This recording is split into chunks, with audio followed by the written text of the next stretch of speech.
Video को like करके आगे शेयर जरूर कर देना। वाले लोगों पे जुल्म करने वाले, नमाज के औकात में बिस्तर पे सुकून की नींद सोने वाले, दिल खोलकर कान खोलकर अपने ईमान के कानों से, अपनी गैरत के कानों से, अपने दिल के कानों से मेरे नबी की हदीस को सुन लो।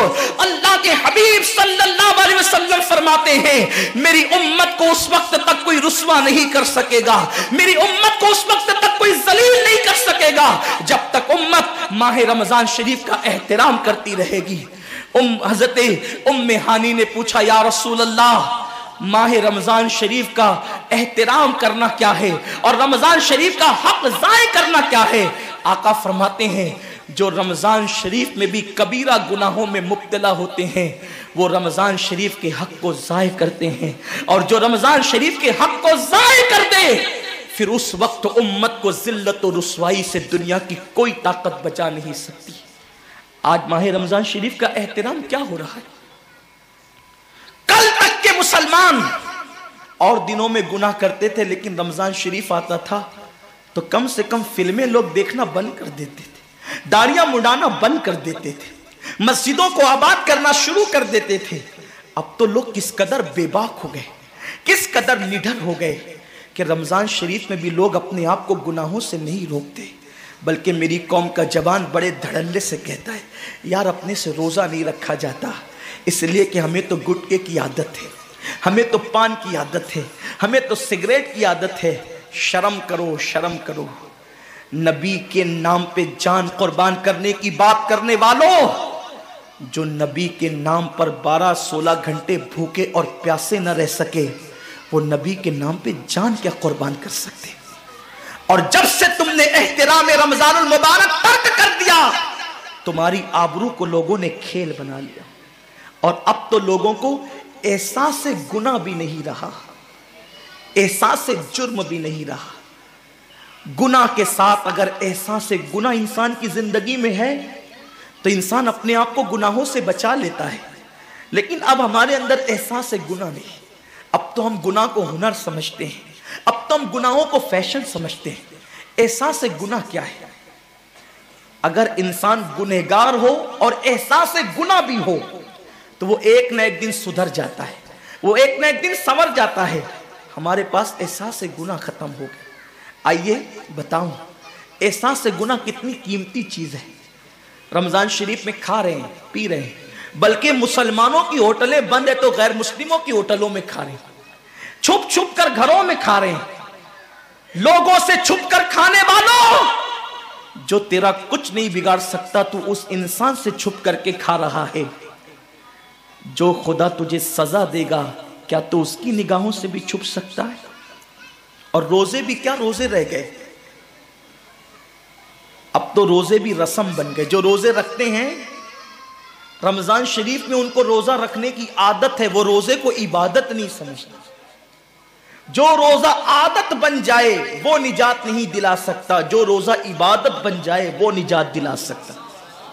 एक तो रोजे की आदत है और एक तो रोजा इबादत है।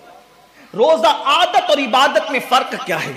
आदत ये सब ने रखा हम भी रख लें, ये आदत है। न रखेंगे तो क्या जवाब देंगे, ये आदत है। न रखेंगे तो लोग ताना देंगे, आदत है। फिर रोजा इबादत क्या है? रोजा इबादत यह है कि अल्लाह ने रोजा रखने का हुक्म दिया है और मुस्तफा जान रहमत ने रोजे का हक यह बताया है, अगर तू रोजा रखे तो सिर्फ भूखा प्यासा न रहे, बल्कि तेरा हाथ भी रोजेदार रहे, तेरी जबान भी रोजेदार रहे, तेरी आंख भी रोजेदार रहे, तेरा पैर भी रोजेदार रहे, तेरा कान भी रोजेदार रहे। कान रोजेदार इस तरह कि कान अल्लाह के ममनू करदा चीजों को न सुने, हाथ रोजेदार इस तरह हाथ अल्लाह के मना करदा कामों को न करे, जबान रोजेदार इस तरह कि जबान अल्लाह की ममनू करदा चीजों को अदा न करे, पैर रोजेदार इस तरह कि पैर उस जगह चलकर न जाए जहां अल्लाह ने जाने से मना किया है। जब तू इन सारे आज़ा को रोजेदार बनाता है तो ऐसे रोजे के मामले में मेरा अल्लाह फरमाता है, रोजा मेरे लिए है और मैं ही उसकी जज़ा हूं। हर अमल की जज़ा जन्नत है, रोजे की जज़ा खुदा की जात है। इसीलिए आका फरमाते हैं रोजेदार को दो खुशी है, एक तो इफ्तार के वक्त, दूसरा लिकाए रहमान के वक्त, खुदा की जियारत के वक्त। सहाबा ने पूछा आका हम अल्लाह की जियारत कैसे करेंगे? आका फरमाते जैसे तुम आसमान पे चांद देखते हो बिला तमसील, उसी तरह तुम खुदा की जियारत किया करोगे। ये रोजेदारों की शान है। आज के रोजे क्या है? जिसमें झगड़ा, जिसमें गीबत, जिसमें चुगली, जिसमें फसाद। रोजे को आदत मत बनाओ, रोजे को इबादत बनाओ।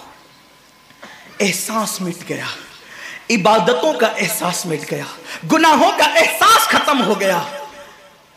जब तक के लोगों में गुनाहों का एहसास जिंदा था, वो इबादत करके भी अल्लाह से डरते थे, वो इबादत करके भी रब की बारगाह में आंसू बहाते थे कि मौला मैं तो हक अदा न कर सका।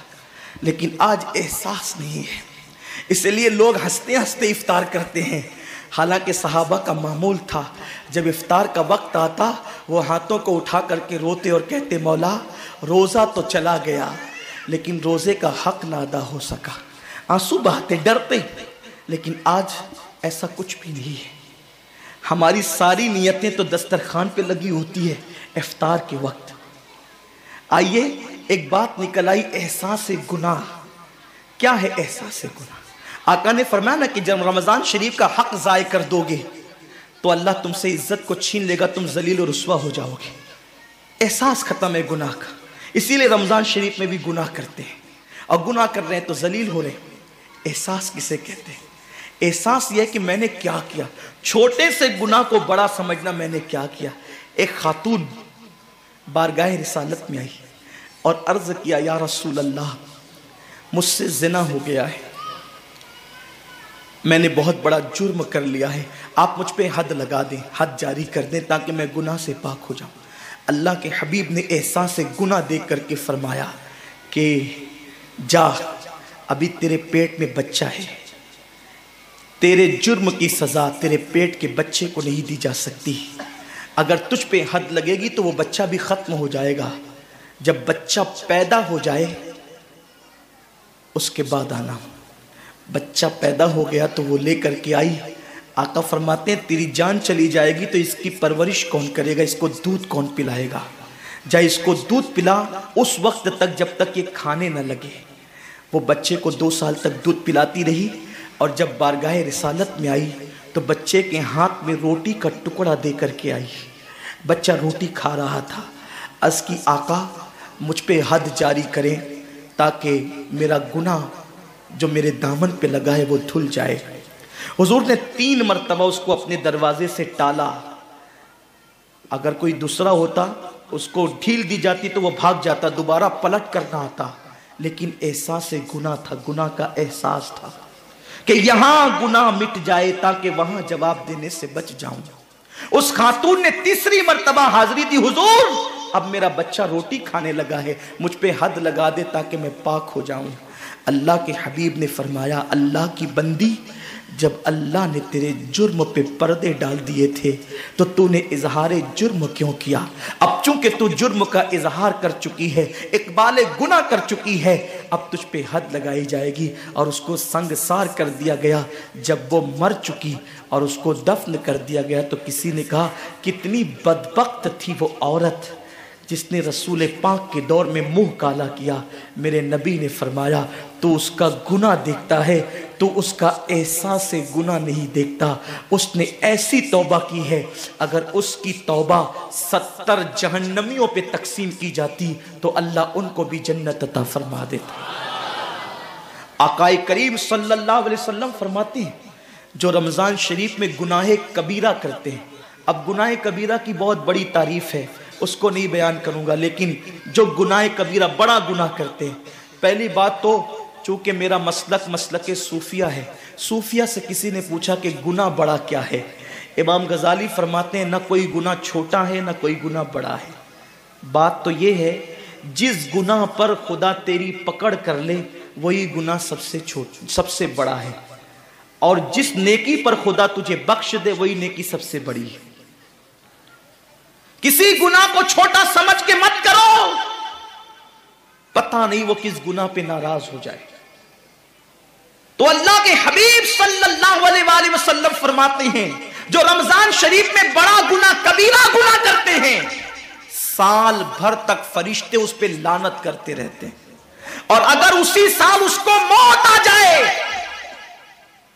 उसी साल जिसने माह रमजान में गुनाह कबीरा किया था, उसने बड़ा गुनाह किया था। अब बड़े बड़े गुनाहों को गिनाया गया। मिसाल के तौर पर किसी औरत पर गलत नीयत से नजर डालना, यह गुनाह कबीरा है। झूठी कसम खाना, यह गुनाह कबीरा है। नाप तोल में कमी करना, यह गुनाह कबीरा है। किसी को देखकर उसका मजाक उड़ा के दिल दुखाना, यह गुनाह कबीरा है। किसी की अमानत में खयानत करना, यह गुनाह कबीरा है।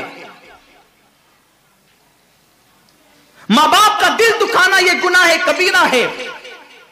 कुफ्र करना, यह गुनाह कबीरा है, बल्कि अकबरुल कबायर है।